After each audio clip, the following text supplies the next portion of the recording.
today I'm going to show you how I tie-dyed this super cute Geode shirt. I'll show you how I rinsed it out, how I tied it, everything in between. Let's get into it. Alrighty, so to start, I did a Geode pattern. So I just grab a random area on my shirt and scrunch it up. Then I take some sinew. You can just get this on Amazon. I've got it linked below in my Amazon storefront. It's just called waxed sinew.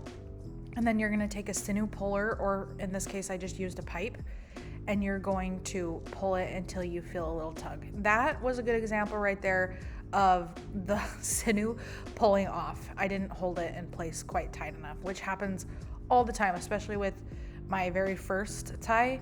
So I left it in there just so you could see, because it happens to me all the time and it just takes some getting used to.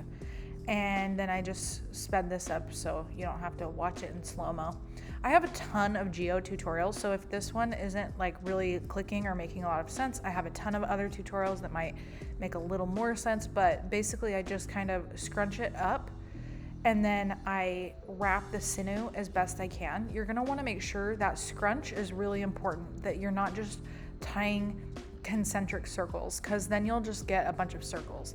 But you can see that these ties are kind of bulging out in certain places. That's what gives them more like an oblong shape. I apologize for my kid's head in this. He loves to poke his head in my videos.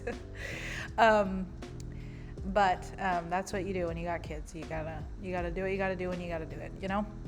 Anyway, so I'm just going around and making sure the whole thing is tied. I don't like to leave any white space. Some people like to leave chunks untied, but I like to have the whole thing tied up. I feel like it makes it look a little more natural. So that's what I'm doing here. And just making sure that I'm grabbing places that won't be unflattering. Like, you probably don't want one right on the belly.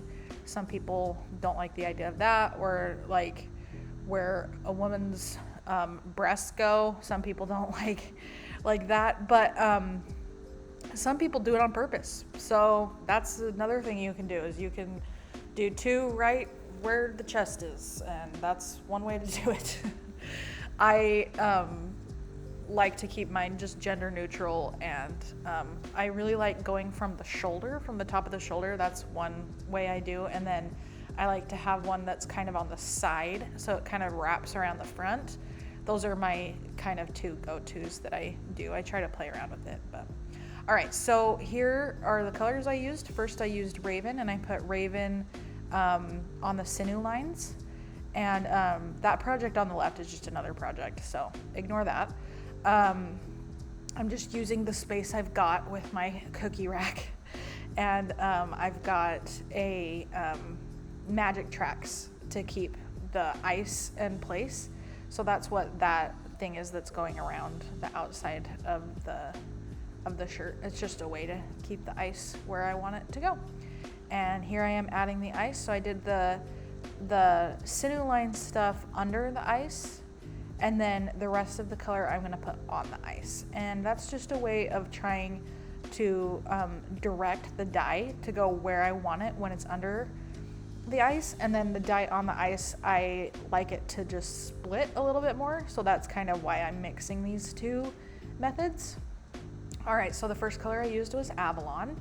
And then the next color I used is Warrior Princess. These are all ice dye colors formulated to split. So that's why I decided to use these colors. And then the last color I used was Alchemist, which is a cool blue color that kind of splits purple.